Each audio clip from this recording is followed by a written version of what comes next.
Pro Wrestling History Radio Daily is live. I'm the eclectic gentleman, Stephen Watts. And how the hell are you doing? I hope you've had an amazing day. But it is March 1st, and it is time for all your happy birthdays, pro wrestling deaths, title changes, and big moments for this day in pro wrestling history.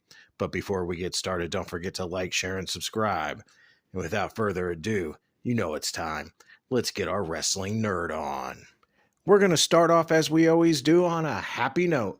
That's right. These are your pro wrestling birthdays. And boy, do we have a lot today. All right, we're starting in 1939. Adnan Al-Kassi, or you might know him as Billy White Wolf.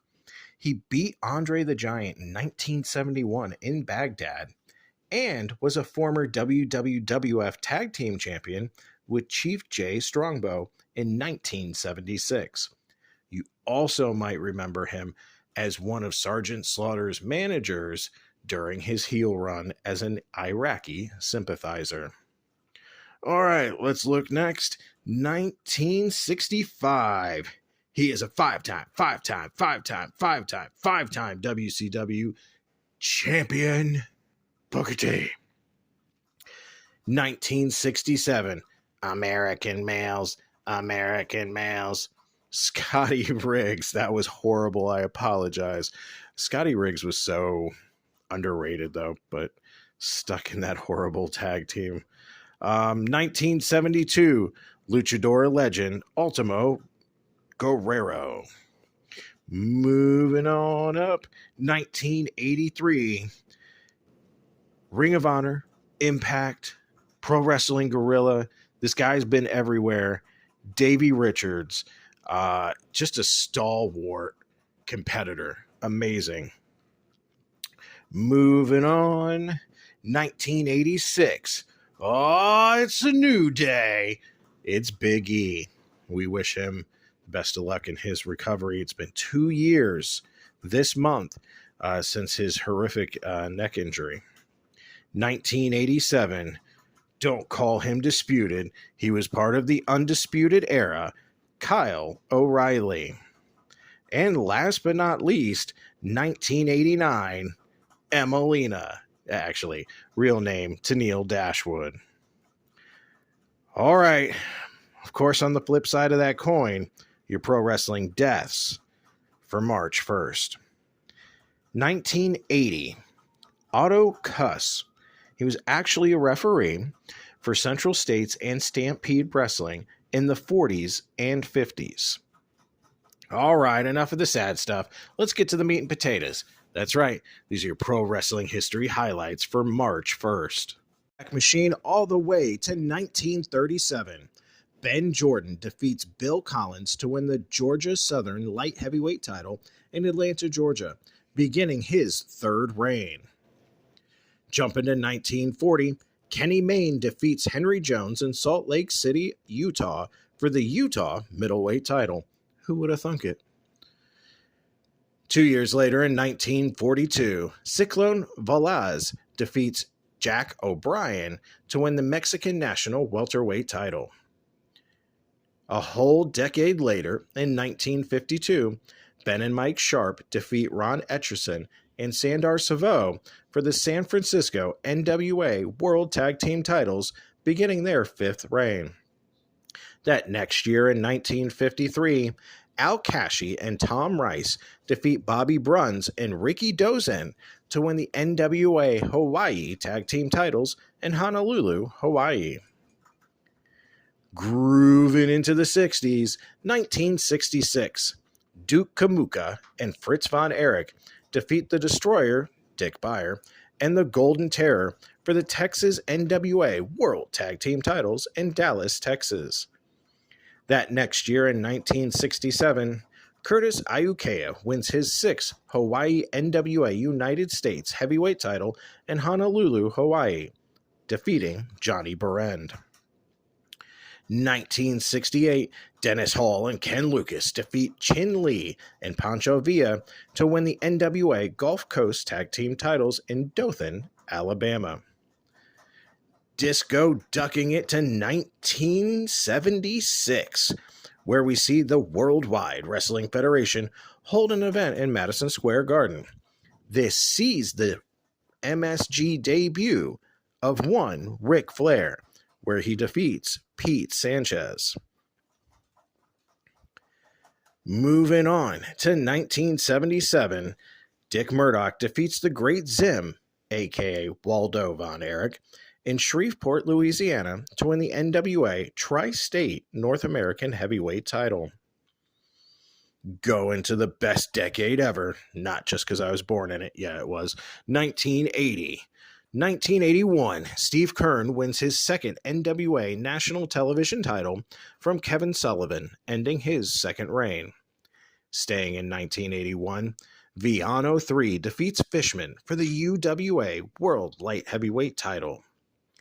That next year, in 1982, Jerry Lawler defeats Dutch Mantell to win the AWA Southern Heavyweight title in Memphis, Tennessee.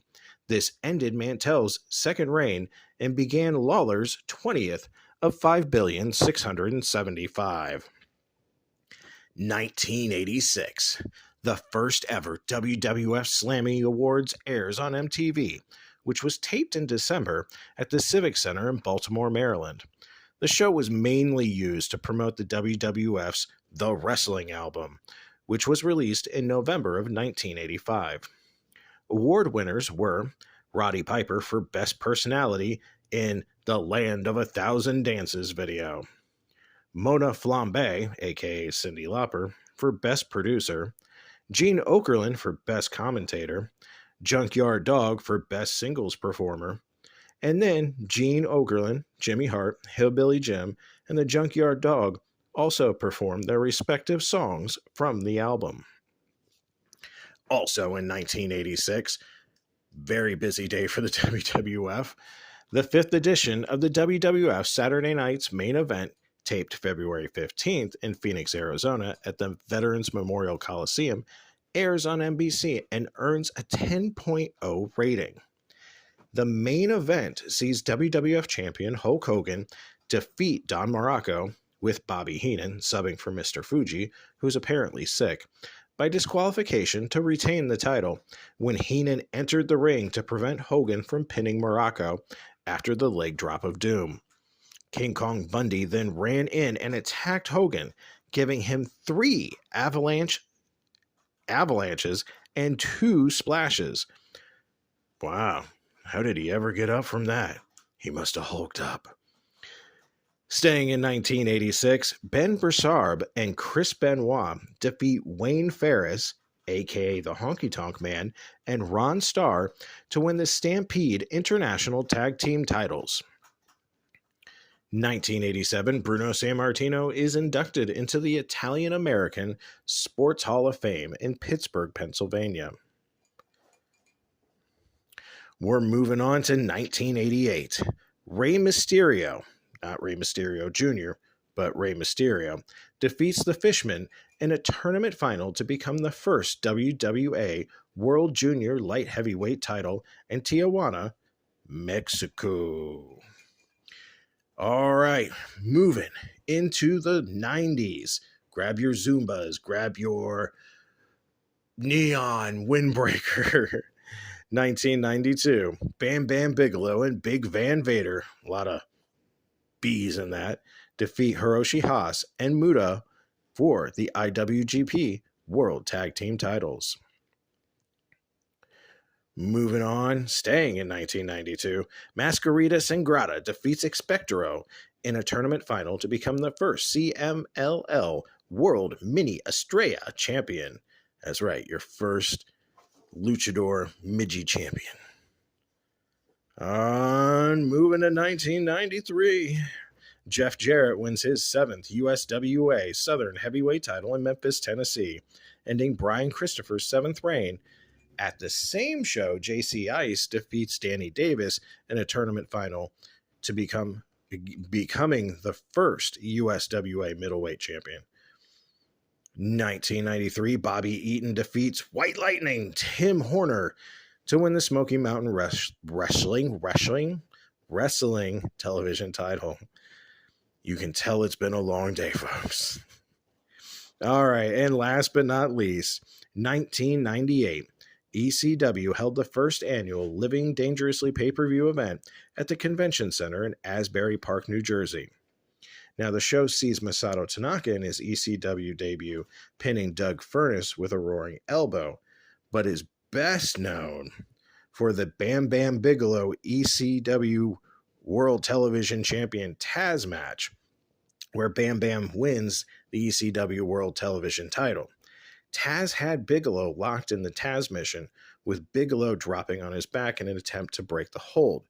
Bigelow broke the hold and the ring. Both men crashed through the wooden floor of the ring. Taz hit his head on a ring support, which knocked him out. Bigelow climbed out of the hole in the ring, pulled Taz out, and pinned him to win the title in his hometown.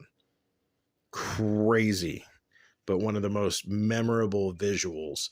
Of course, they would do this again later up on the ramp in a rematch. But that's it, folks. It has been a wonderful day. Those are your pro wrestling history highlights for March 1st. I hope you have an amazing rest of your day.